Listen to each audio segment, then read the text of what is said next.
It's time to hear from you guys, the fans, the people in the comments. I'm going to answer all your questions on today's show.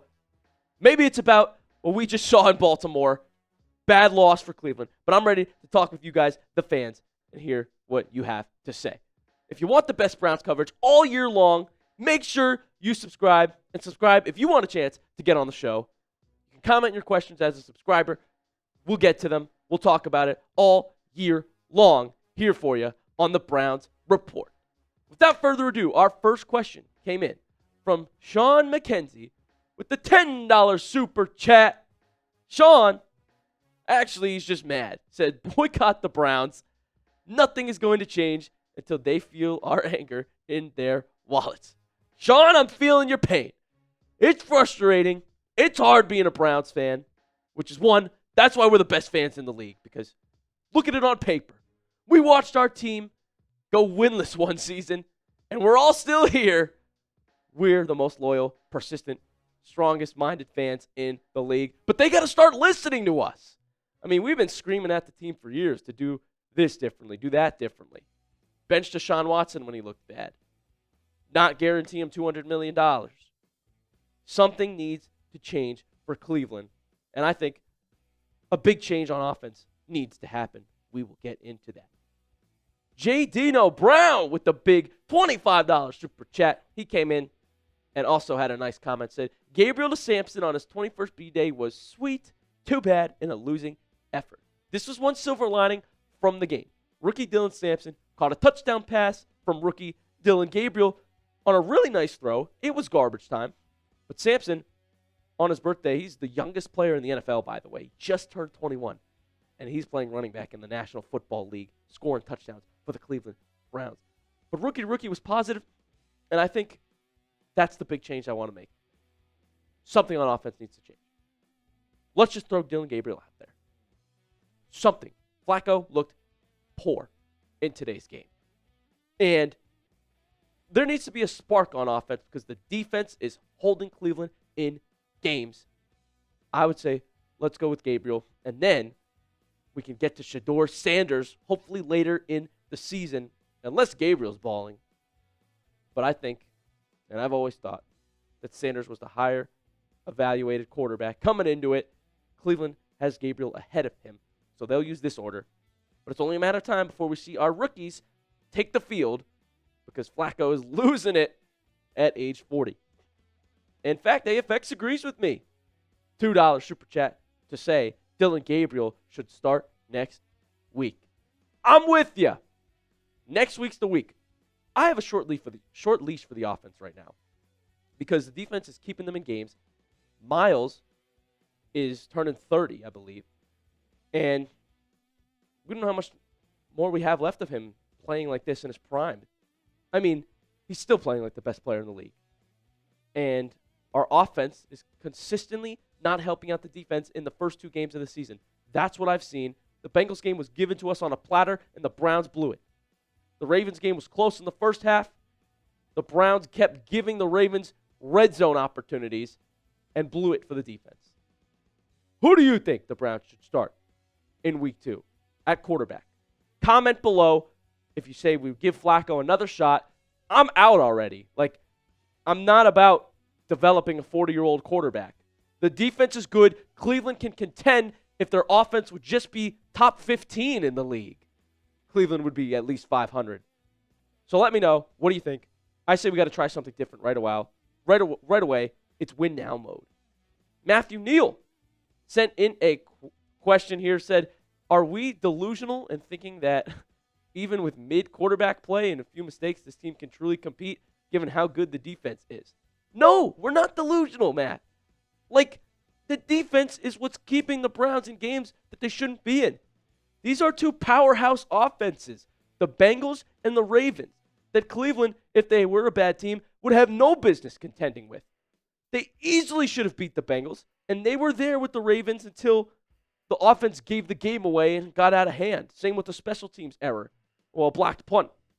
So, no, the Browns would be contending if their offense was just towards the top half of the league.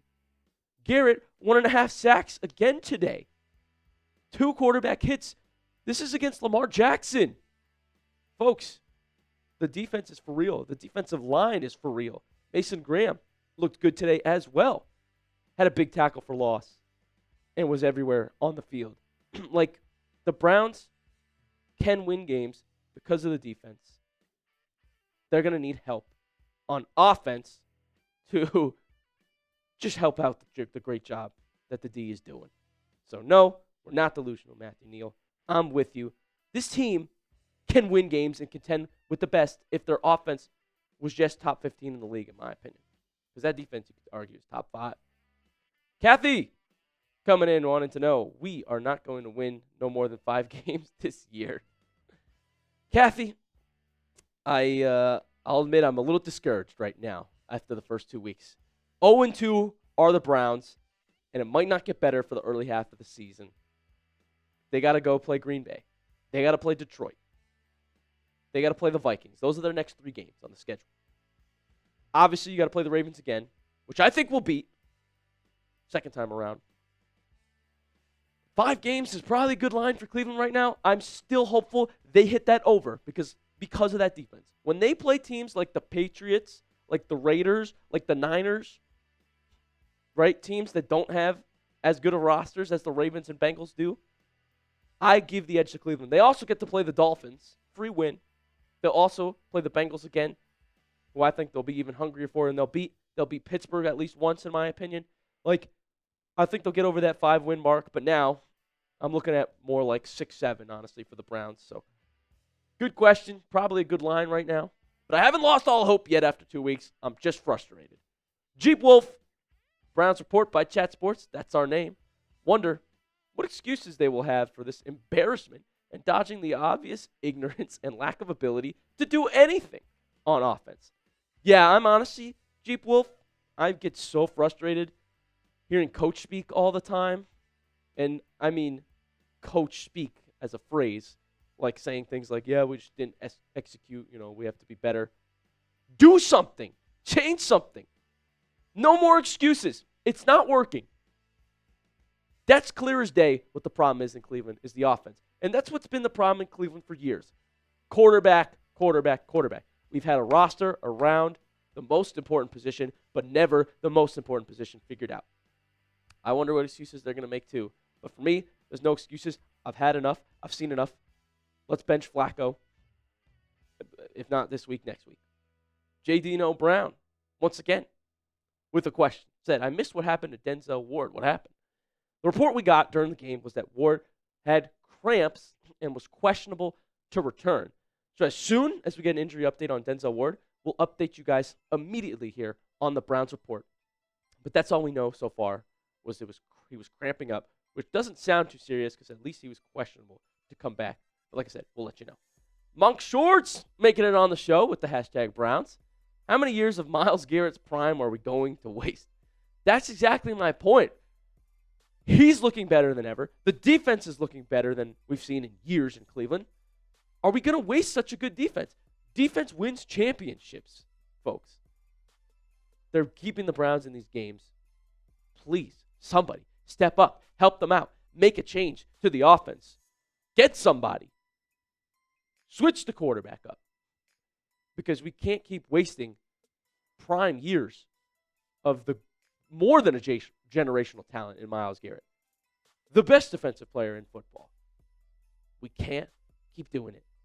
Help him out. Ninja Cow said, if Myles played offense, what position would he be? Oh, this is a fun one. Ninja Cow joking during our stream that he should just be playing both because he's the only one doing something for Cleveland. If Myles played offense, he's a freak of nature. He's 6'4", 270. But that 270, he's got a shredded six-pack. Like it's all muscle.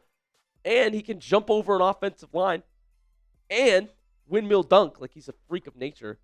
I say Myles would be, if he could catch, I'd put him at tight end. That would be fun. But probably more realistically, he'd flip and play the other side. He'd be a tackle. I mean, he could get through anybody. Nobody could get through Myles. He's big, strong, athletic. But I would love to see him on offense get the ball and try to work an open field. Imagine that. Who's tackling Myles Garrett? Nobody.